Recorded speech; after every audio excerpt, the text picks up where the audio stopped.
La carta del apóstol Pablo a los Romanos, capítulo 2.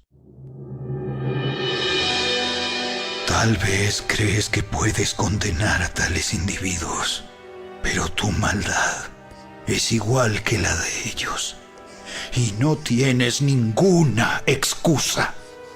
Cuando dices que son perversos y merecen ser castigados, te condenas a ti mismo, porque tú, que juzgas a otros, también practicas las mismas cosas. Y sabemos que Dios, en su justicia, castigará a todos los que hacen tales cosas. Y tú, que juzgas a otros por hacer esas cosas, ¿cómo crees que podrás evitar el juicio de Dios cuando tú haces lo mismo? ¿No te das cuenta de lo bondadoso, tolerante y paciente que es Dios contigo?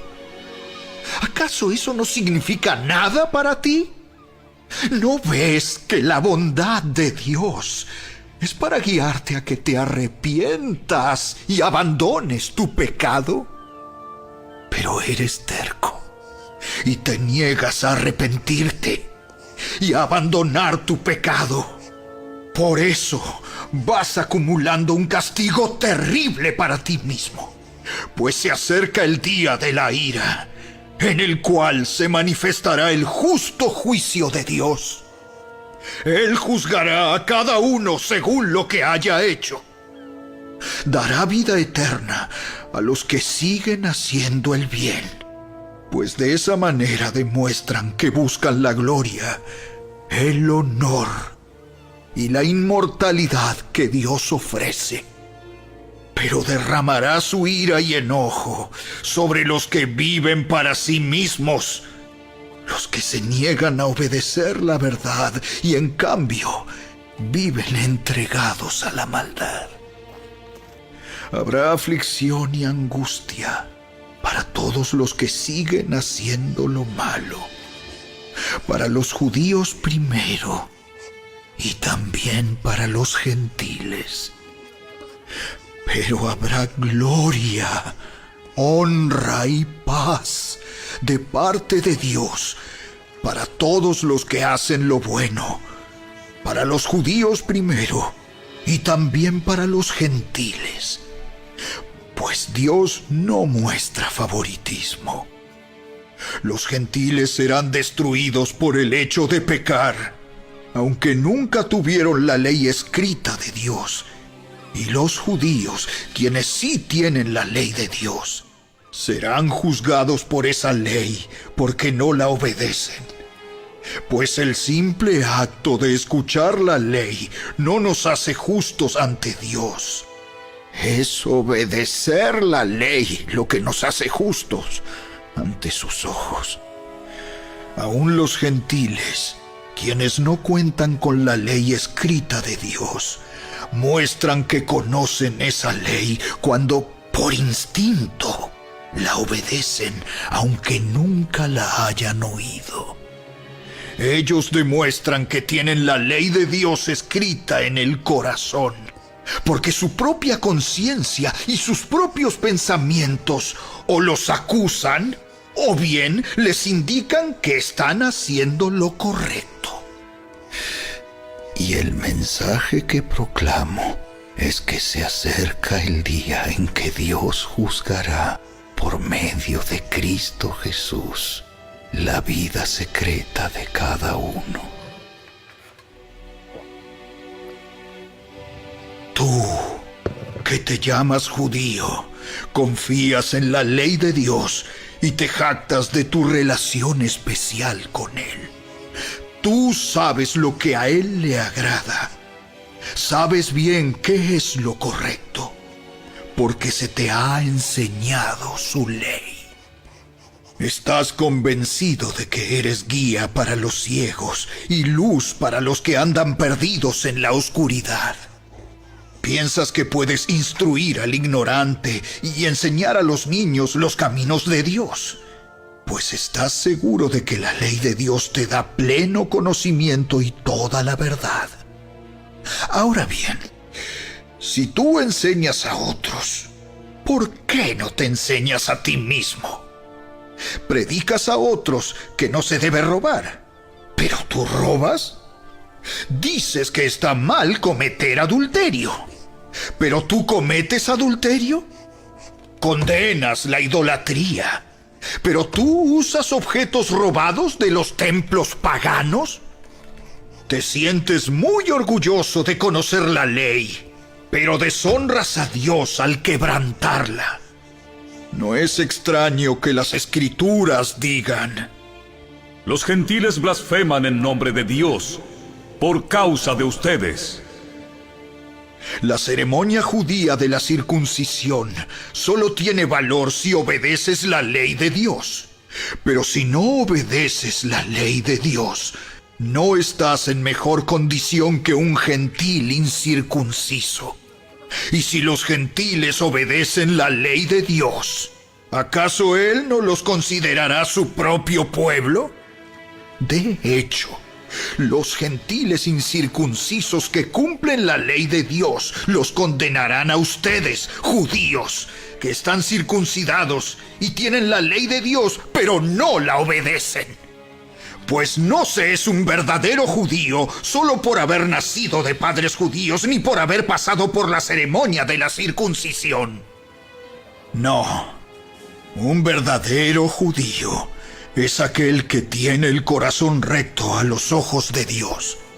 La verdadera circuncisión no consiste meramente en obedecer la letra de la ley, sino que es un cambio en el corazón, producido por el Espíritu, y una persona con un corazón transformado busca la aprobación de Dios, no la de la gente.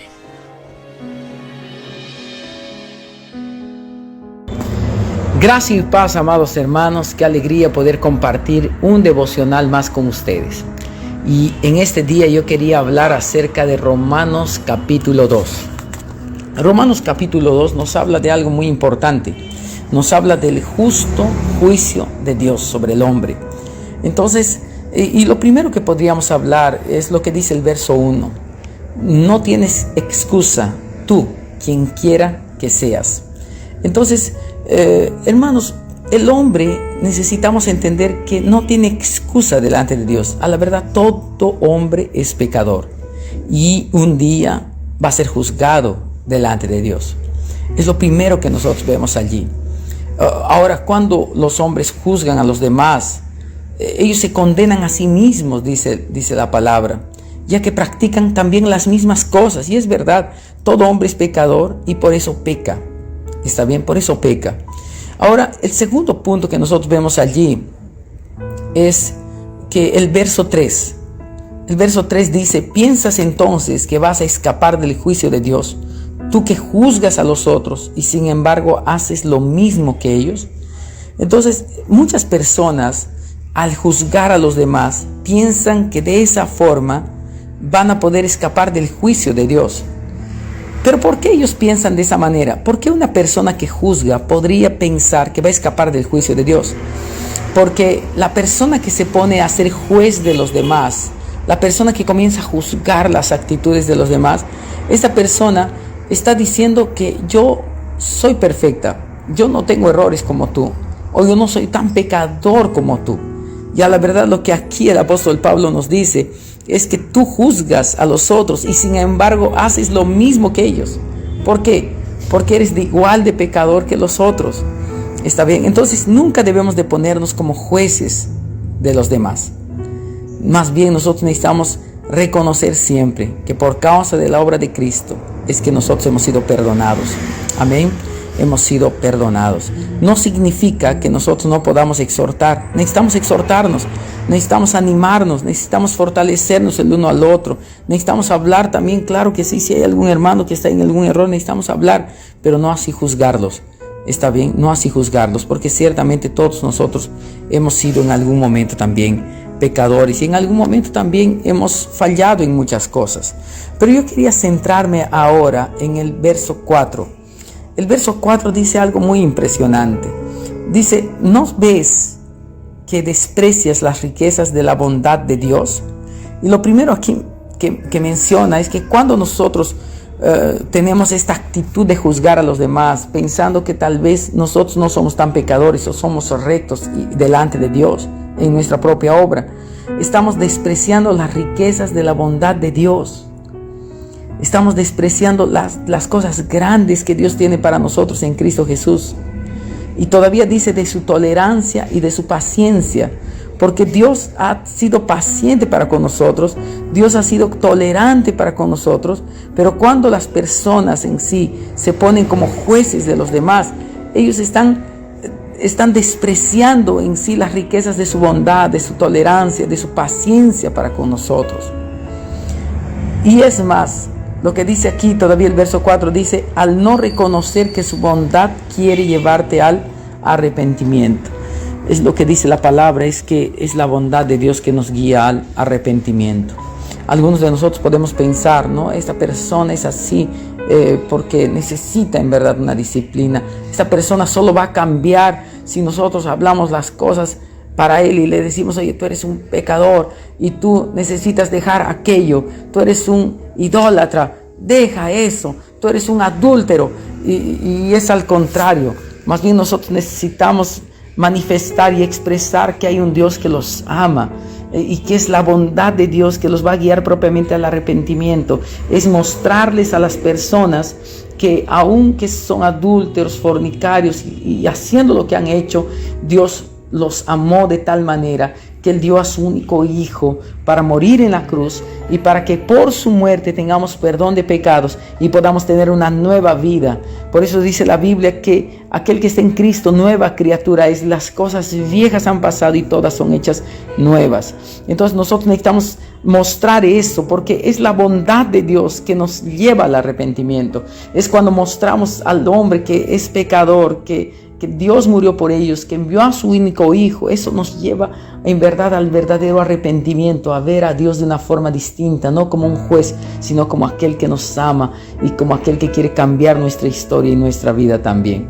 Eso es lo que aconteció un día también con la mujer samaritana, cuando Jesús se presentó a ella, ¿no? El Señor Jesús mostró su pecado, ¿no? Pero no para juzgarla, no con la intención de juzgarla, sino con la intención de mostrarle a esta mujer que aunque Jesús sabía su pasado, igual, aún con su pasado, Él la amaba. Y esta mujer entendió eso, entendió que aunque Jesús era perfecto, era el Mesías, y estaba interesado en ella, y aún sabiendo su pasado, Él estaba allí por causa de ella, porque el Señor vino a salvarnos y a mostrarnos su amor para con nosotros. Es su bondad que nos guía al arrepentimiento. En este día yo quería decirte eso, que cada día puedas experimentar la bondad de Dios sobre tu vida y puedas crecer en ello. Que en verdad nunca despreciemos las riquezas tan grandes que Dios tiene en su bondad, en su paciencia para con nosotros. Amén. Que el Señor te bendiga mucho, que sigas creciendo cada día en el Señor. No dejes de escuchar esos devocionales que van a edificar tu vida y van a transformar tu vida para siempre. Un fuerte abrazo a todos. Bendiciones.